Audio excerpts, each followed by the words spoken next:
Hello everyone, and welcome to a special edition of the SBK podcast. It is the Ebor Festival for beautiful days on the Knavesmire. It is a fabulous race course, always puts on excellent racing. They've got £100,000 minimum for each race over the course of these 4 days.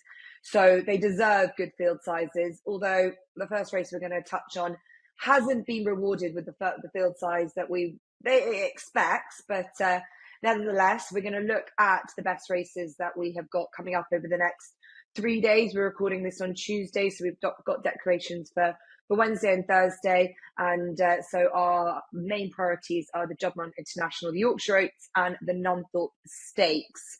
Ross Miller and Tom Collins are with us. Ross, you look like you're catching the sun. I've just come back from France myself. It's beautiful there, but that's a lovely tan and quite sort of Hawaiian themed shirt you've got on there. You're really sort of sticking into us here in England. I prefer French theme. No, it was actually after my son's birthday yesterday, so we had a afternoon down by the local lake with a swimming pool, and yeah, I think we've all caught it a bit. On the working hard on the pedalo out on the lake, I think was the real kicker. I'm working hard, yeah. I know I can see some lovely scenes of you sitting by a lake with lots of glasses of rosé. And just and basking in the sunshine, which is exactly what I did in Deauville, which was beautiful. To see some excellent racing and watch some expensive yearlings go around the ring. TC's come back from Saudi. He's got his break back in England, and we'll be looking forward to this week's action. So let's head on and begin with the Juddmonte International. 3:35 on Wednesday at York, 1 mile, 2.5 furlongs. And we've got a field size of 4. Oh, bit of a shame. A real letdown, I really think, because at one point we were hoping that it was just going to be, again, another race for ages, a bit like the King George. But Ross, you broke the news to me that Desert Crown was injured again, and he isn't here. And I've heard that he's getting life-saving surgery. It was yesterday. No news yet on him, but he's a notable absentee here. So we line up with Paddington, Mostadaf, Nashwa, and the Foxes. So we've got 2 3-year-olds against their elders. But Ross, quickly, it's disappointing for the track because they do put on so much good prize money. It has been, over the years, a fabulous horse race. But they can't do much about horses getting injured. But where's everyone else? Well, yeah, I mean, first of all, let's hope Desert Crown can be safe first and foremost. That is just unfortunate. That's not anyone dodging a challenge. But as for the rest of them, yeah, exactly. Where are they? I mean, all this prize money, it means that I personally start to have very sort of short patience with trainers bemoaning prize money, certainly at the top level when they put on a race like this, and a mile and a quarter. There's plenty of horses that could be targeted. It is basically just pathetic, and I would level the argument that maybe some of the prize money needs to come away and get shoved down into the bottom levels where people are keen to run for it and will run their horses. But that's probably for a separate podcast. As to what I make of it, I think Paddington is the right price. I think he's absolutely solid. He's uncomplicated. He's got the speed for a mile as he's shown. He's got the stamina for a mile and a quarter as he showed in the Coral Eclipse, where he stayed really well to beat Emily Upjohn. He's versatile with regards to ground. He's versatile with how he can be ridden. He made it all last time on soft ground over a mile at Goodwood, and equally he's been dropped in as well. So he's absolutely solid. He's not the sort of price I like, and just alongside that, he's twice beaten Charin, who's 114 rated, 4 lengths. And I just don't rate Charin. Now, maybe I've got it the wrong way around, and Charin is better than I'm giving him credit for, because I can't knock Paddington whatsoever. But just those 2 lines of form, and it's 4 lengths every time, just makes me question whether the form is perhaps all that. Emily Upjohn was disappointing next time. So, I mean, he's the most likely winner, but just it would stop me even thinking about going in at a short price. Mostadaf, I think, was much improved last time, but I think he benefited from sitting off the pace in the Prince of Wales. Luxembourg's done not an awful lot for the form next time. He was beaten a comfortable 8 lengths, and he has to concede £7 in this. The Foxes I don't think is good enough. For me, it's a race I'll watch. I think it's got quite a fascinating makeup in terms of where the pace is going to come from, what they're going to do. If I was given a free bet, and feel free to give me a free bet, I would just chance Nashua. She's got plenty to find. She was disappointing last time in the Nassau over this trip, but that was on soft ground, and I'm just wondering as she gets a bit older whether she's a bit more ground dependent and wants good ground. But she was really impressive in the Falmouth, sat off the pace over a mile, quickened up really smartly. Just on my inclination that they're going to crawl here, because it's not in Ryan Moore's interest to set a strong pace, and I think he probably is the pace angle. I think he'll set his own fractions. I don't think he'll want to be making a stamina test of it because he knows he's on a pretty quick horse. But so too is Nashua, and I just wonder whether she, if for any reason Paddington underperformed, whether she might just have the quicker turn of foot than the other two. So it's a race to watch, not a race to bet. If I had to have a bet, it would be Nashua just at the prices. And you're happy with her remaining at this trip because it's been a bit uncertain, aren't we, whether she just wants a mile or if she's just failing to stay the 10 furlongs this season. And I think you can also know I think she's a bit moody as well. I think she is perhaps developing a profile of a filly or mare that just is a bit in and out as they can tend to be. I would just think the soft ground maybe stretched the last time, although they didn't go quick. So, I'm just put a line for that last run. Yeah, over a mile, she looked really impressive. But she has proven she stayed this before. I don't think the stamina is an issue. I'm just more on the ground and what side of the lorry she gets out of in the morning. Yeah, I'm pleased she's in the race. It adds quite an intriguing element. She's avoiding the fillies. She's sticking at this trip, and she's required really in here. I think you're spot on about the pace. It looks like none of them, bar Paddington, is really the one that's going to sort of go forward. The Cornwall team don't want to add in a pacemaker. They don't clearly think that Paddington really needs one. And look, he has been so versatile, TC, in all types of race setups. He's actually only really faced these small fields. His last two runs, it's been small enough, and Ryan seems to do whatever he wants on him. I think the main element is that he receives weight all round from his elders, and it benefits him, to be able just to do as he likes with that in his locker as well. I was just finding it really difficult to see how they get him beat. Can you? I mean, the most likely winner is Paddington. There is no getting away from that. However, this is his 6th run since May the 1st. Surely those quick fire runs in such a short space of time will catch up with him at some point. Now, I'm not saying that he's going to drastically underperform, but anything sub 120, and he's generally been running at around mid 120s, would see him be put under pressure here. And that's an interesting factor to contemplate when you're looking to back him at 4-7 or 8-13. Yes, he's by far the most solid option in the race. He'll probably go forward. He's got the best form in the book. He's unbeaten this year. And Aidan O'Brien just needs one more winner to become the winning most trainer in the Juddmonte International, which is an interesting subplot. I'm just coming off the back of food poisoning, and the only thing that's making me feel more nauseous than the horrific chicken wrap that I ate is the fact there's only 4 runners in this event. It's definitely not a punting affair for me. Paddington is short enough, most likely winner, as I've said, but if I was to have a bet, it would be on Mostadaf, just purely on the fact that I like the booking of Frankie Dettori, and this horse has raced prominently in the past. He hasn't always been that deep closer. I think he could sit in second in this race. I think Nashua will be right out the back. We saw last time in America at Belmont that the Foxes definitely doesn't want to be near the speed. So I think Mostadaf could sit very close to Paddington. And last time out in the Prince of Wales Stakes, yes, it wasn't the best race. Luxembourg is probably not a top class performer. Neither of the horses in behind. Mar Prospero underperformed. Adiyar's not been at his best. So he didn't beat horses of the same caliber as Paddington. But at the same time, he was super impressive. His only 2 defeats in the last year have come on very, very soft ground at Longchamp. And then he got beat at Meydan behind a horse called Equinox. So he had a clear excuse there because that thing's an absolute monster. He has 5 wins and 2 seconds from 7 starts in fields of 7 or fewer horses. So the small field shouldn't catch him out. So I'll take Mostadaf, but look, it's not a betting race for me.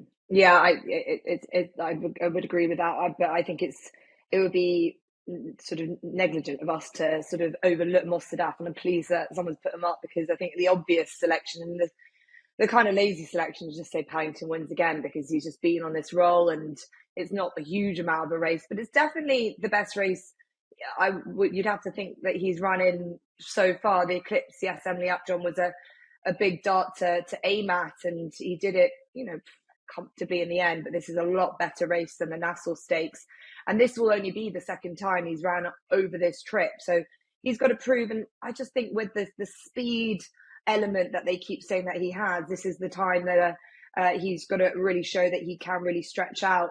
Yes, it's quicker ground, so that might not be so much of a worry. I don't think he should be as short as he is, but I just think with that weight he gets, he's my selection. But it's trappy old affair, and definitely not the best betting race that we'll have this week. So TC with Mostadaf. I'm with Paddington, as is Ross, but throwing a little, if you can, maybe there's a bit of fun for Nashua for Ross as well. Okay, we'll move on to the Yorkshire Oaks, because this is a great race.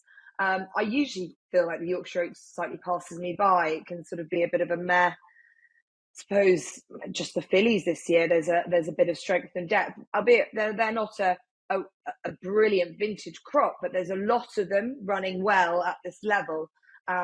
We know that 3-year-olds have a very good record in this race, so it's no surprise that we've got a good selection of 3-year-olds from that sort of Oaks form in there, albeit we don't have Soul Sister, but we do have an Irish Oaks winner in Save the Last Dance.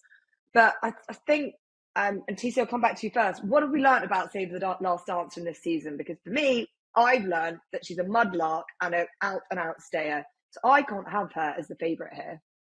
I completely agree with you. I think she needs distance. I think she needs testing ground, and she's not going to get the latter here, albeit there are some showers forecast for Thursday. But Tuesday today, when we're filming, and Wednesday, both look clear and dry and quite sunny. So the ground is not going to be on the soft side.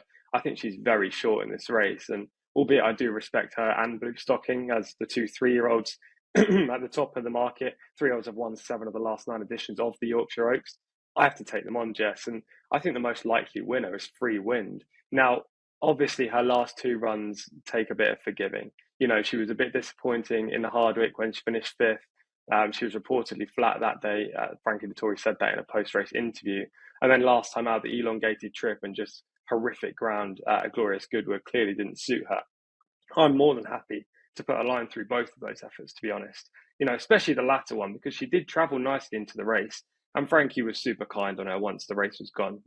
He said it was the worst conditions he's ever ridden in. And we know what Frankie's like when it rains. He doesn't want to ride anyway. So he obviously was not keen to ride that final 2 furlongs on Free Wind that day.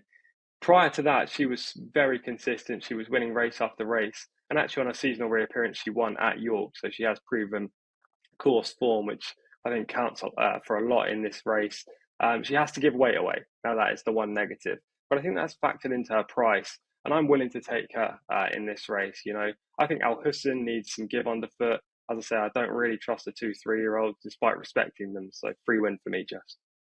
Yeah, I completely agree. Free Wind totally can be forgiven for that last run. They were swimming home. I think form from that day can be sort of put a bit of a line through. They were lucky that they even got those first 4 races in. Yeah, good. Free Wind definitely, as I said, bar the sort of last 2 runs where I suppose things really didn't go her way. She's been rock solid, as is a lot of them. Al Hussein, the price she is, I was sort of surprised to see that she's been thrown in at 6-1. Ross, she's done nothing wrong, seemingly. Am I missing something here with the price she is? Are people believing that Jim Crowley not being on her is a factor? He's obviously banned for the week. David Egan replaced her. It's not a horse that I'm necessarily going to follow in. I would have expected her to be slightly shorter than she is. Yeah, I mean, she's not got a fashionable sort of profile. She's been quite a slow burner. And I must admit, I was quite taken by Jim Crowley's comments after the race last time, where he sort of was, as some interviewers, not yourself, Jess, like to lead to get a soundbite. And they were leading that they want him to say she was a really smart filly, and he was more reserved than that. He was full of praise of her, but he didn't sort of go overboard. That leads me to think that they know she's perhaps not top class. I think she got a very good ride last time in a weaker contest than this. I completely agree with you and TC. I mean, Save the Last Dance has got to be the lay of the week on the current ground, hasn't she? If you're backing her, you're hoping that William Darby does what some of the clerks of the course have done this year, which is look at the forecast and say, oh, there's a little bit of rain forecast, but just in case, I'll dump a load of irrigation down. She surely needs a bog over this trip. I think Blue Stocking will comfortably reverse the form with her from the Irish Oaks. But TC said he didn't like the 2-3-year-olds. He's missed one out, and that's Novakai for Carl Burke and William Buick. She's got a good bit to find, £6-7 if the top two in the market run to their level. But she was really impressive, albeit only in a listed contest last time. Travelled like an absolute machine through it, eased to a 5-length win. You'd have to forgive her run before that in Chantilly, but that was her first time travelling abroad, and with a young filly, I can forgive that. You know, I found no reason, I found no quote that she didn't travel, but you know, when you're looking for reasons to go away from the top of the market, you've got to take a few guesses, and I just wonder whether she perhaps didn't enjoy the travelling over. And then before that, she was a really good second in the Musadora at this track behind Soul Sister. Just didn't have the finishing kick over that trip. Her 2-year-old form was really good. She chased home Commissioning, who would probably have been the leading 3-year-old filly coming into this year if we hadn't have unfortunately lost her. I just think she's been overlooked for one subpar run. I think she's a really smart filly. William Buick, I thought, was a really eye-catching booking, taking over from Sam James, who did nothing wrong last time. 16-1 just to me seemed far too big when there's plenty of questions about the ones above her. Yeah, Carl Burke trained. You know, this is his back garden. I think in general this week it's slightly north versus south, and north claiming their track and making sure that they're showing the south how to do it. And it is when you get to these Group 1s where there's sort of Newmarket based trainers just show their excellence and their dominance. But Carl Burke has been really, really keen and desperate to find that as sort of the next Group 1 winner.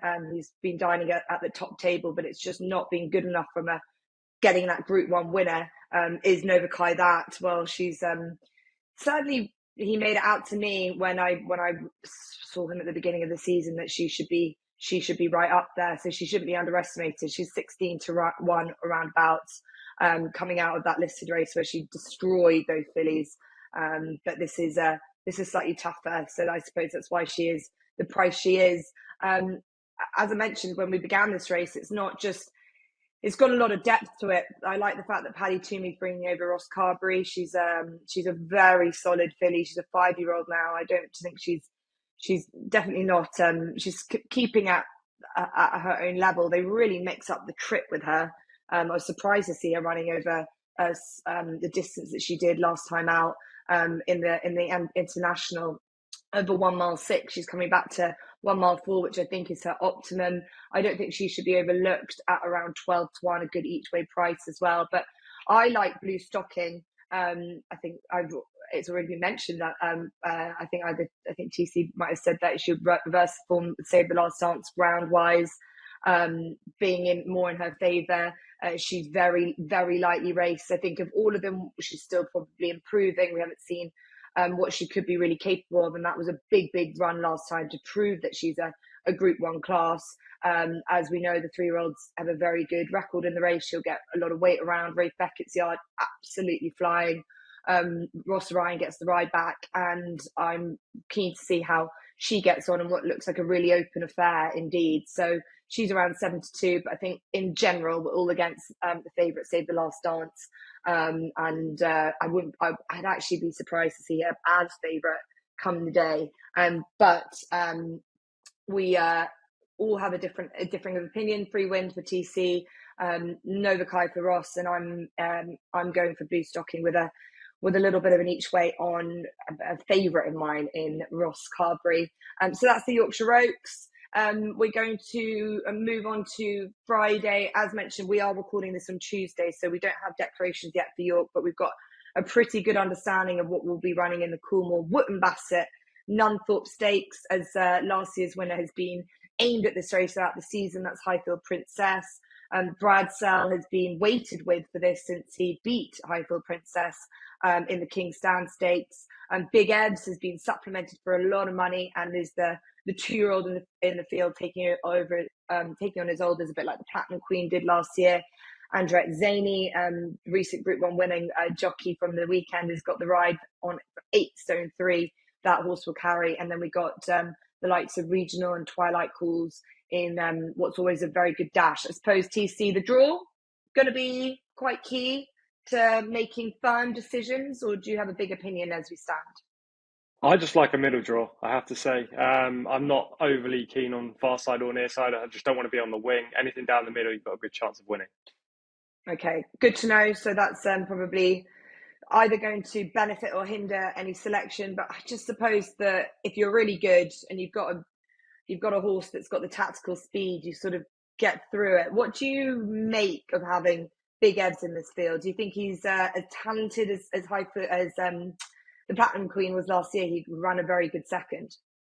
Yeah, well, it's good to have a 2-year-old in there, isn't it? It's always the added element of having a juvenile against the older horses. Everyone always looks to have a 2-year-old in the Nunthorpe every year. We've seen the likes of Acapulco. Kingsgate Native was the last 2-year-old to win the Nunthorpe back in 2007, I believe. So it's been a long time between the last 2-year-old winner and now. I don't think Big Evs is necessarily going to end that drought, but it's good to see Mick Appleby plump for the stars with this horse. Yeah, certainly. There's something about him that makes me feel that obviously the ground was slightly a hindrance to why he didn't win more comfortably at Goodwood last time, where he won the Molecombe Stakes.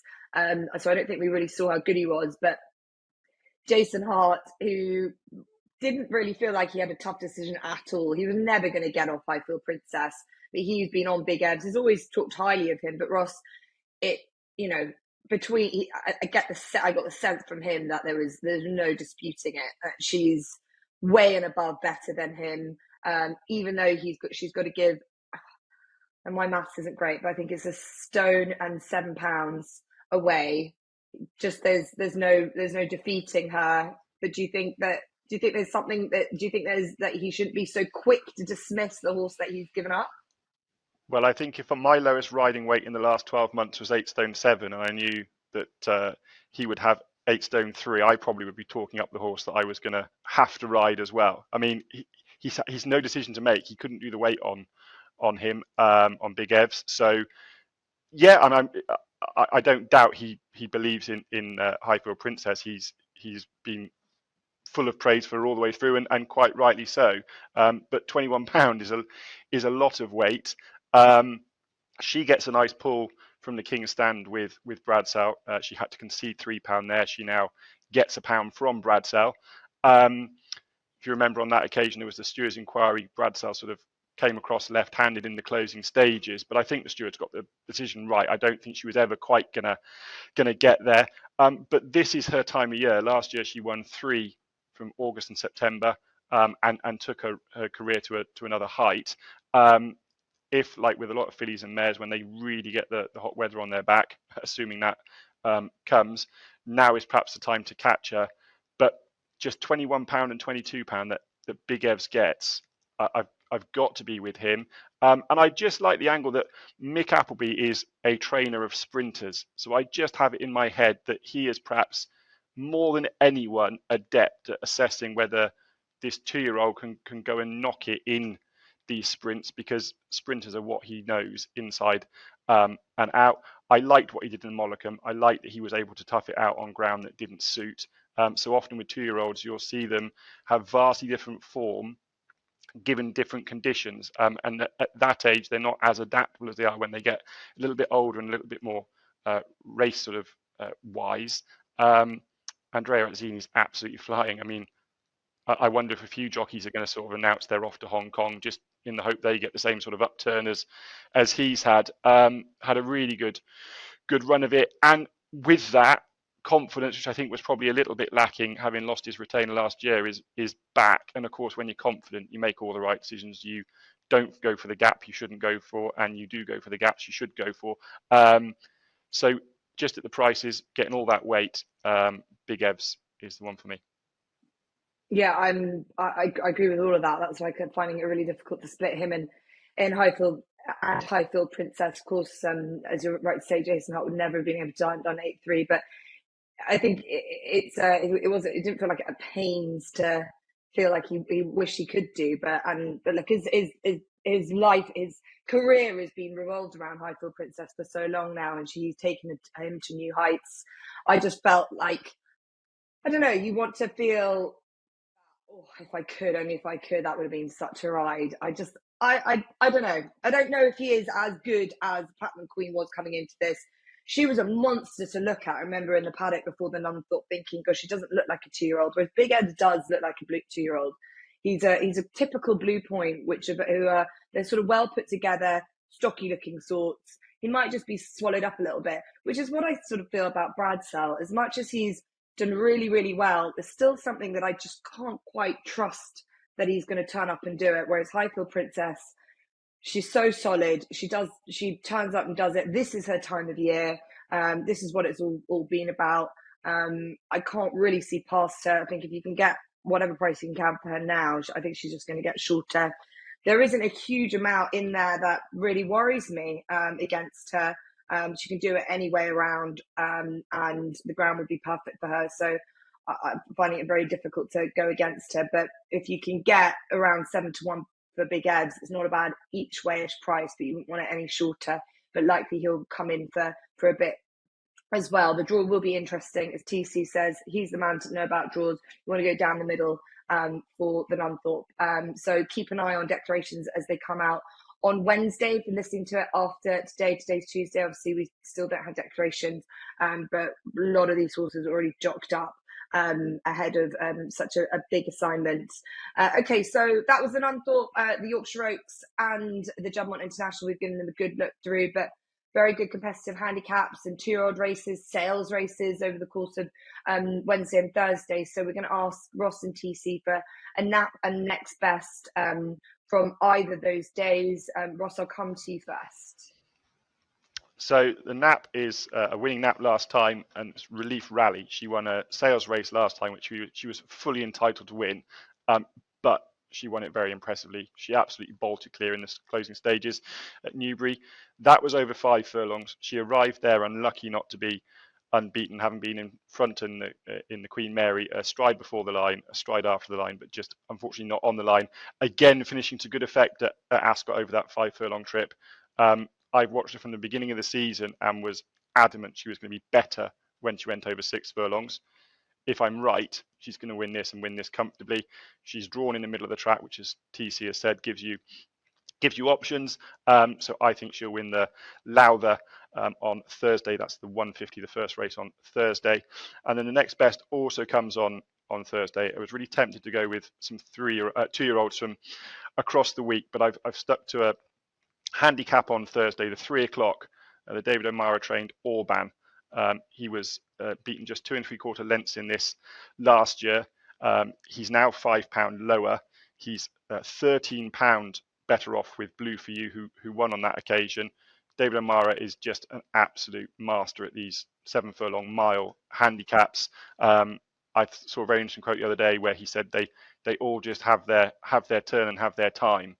Well, dropping down £5 is going to certainly help Orban's case. He's got good course form, and though he hasn't hit the frame in recent runs, he's not been running all that badly. He ran well off a marker 96 in the International Stakes at Royal Ascot, and then he was 5th last time at Sandon off this marker 94, but he had to wait for a gap on that occasion, and he wasn't given an overly hard time once his sort of winning chance had gone. He ran into 5th. Obviously, he needs luck in running in these big handicaps, as they all do, but he should be a decent price, and I expect him to go very close in the 3 o'clock on Thursday. Okay, Relief Rally and Orban. Won't be any spoilers. I did copy Ross's homework. But in fact, if anything, I'm more of a believer after what happened to Relief Rally after the Super Sprint, because I just thought it took my breath away. I think she's the only horse that I know William Haggas was never even tempted to do it, but if she had been in the Nunthorpe, that would have been a bit of fun. It's not really his kind of route. He's made the right decision, I believe. It's the right thing to keep her in this sort of and the fillies only, the Lowther Stakes, the obvious route through. Even winning a super sprint isn't very William Haggas-ish, but she would have been the one that I completely agree with you. I'm really looking forward to seeing her. I will come back to mine. Let's go TC. We'll go to you next. Is there any 2-year-olds that you're looking forward to seeing this week? There is, but that horse comes up in the next best. I'll start with the Nap, which is Gregory in the Great Voltager, the 3 p.m. Group 2 contest on Wednesday. Now, this unbeaten 3-year-old colt is clearly extremely talented. He was sent off even money for the Queen's Vase at Royal Ascot, just to put that into perspective. And although his future definitely lies over 1 mile 6 and even further, maybe he's an Ascot Gold Cup horse in the future, I think he's got the necessary class and speed to beat this group in the Great Voltager. 11-8 seems a very fair price to me, despite the fact that Philippa Cooper of Normandy Stud, who previously owned this horse, was adamant that he needs a longer trip than he's going to get on Wednesday. I don't think it'll be an issue whatsoever. And the next best is available at a much bigger price and is a 2-year-old. The horse in question is Barnwell Boy.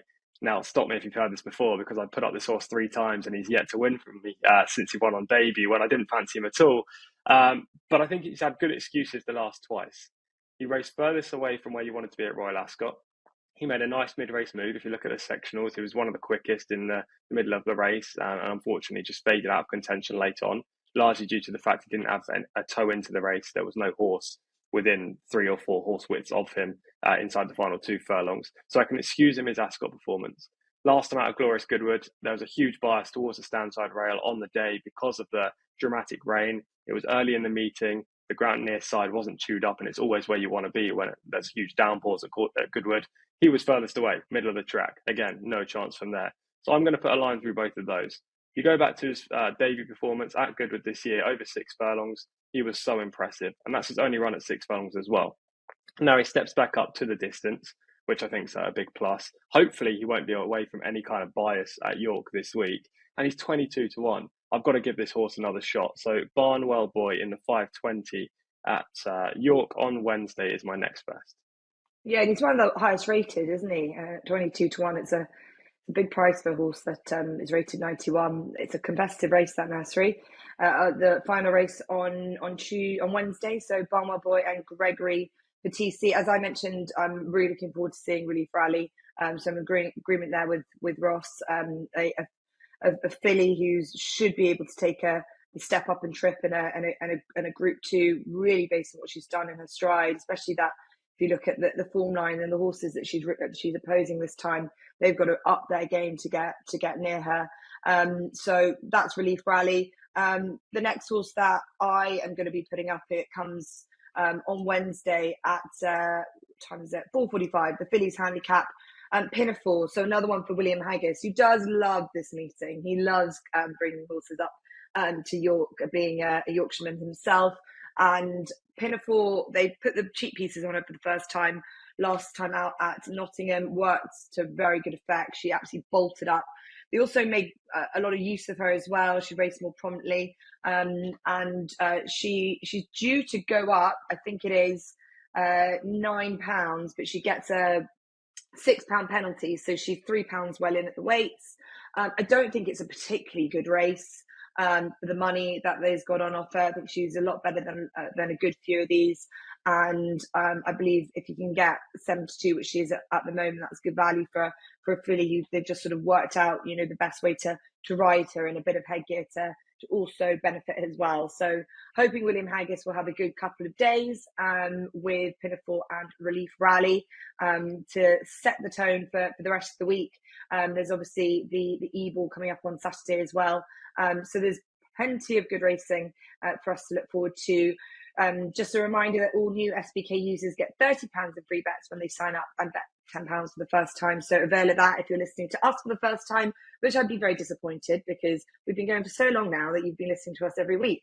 But if you haven't, remember to subscribe to whichever podcast channel you listen to. We're also on YouTube as well. Ross, TC, as always, great to see you both. TC, get better soon. Let's hope that the racing this week helps. And happy punting, everyone. We'll see you soon.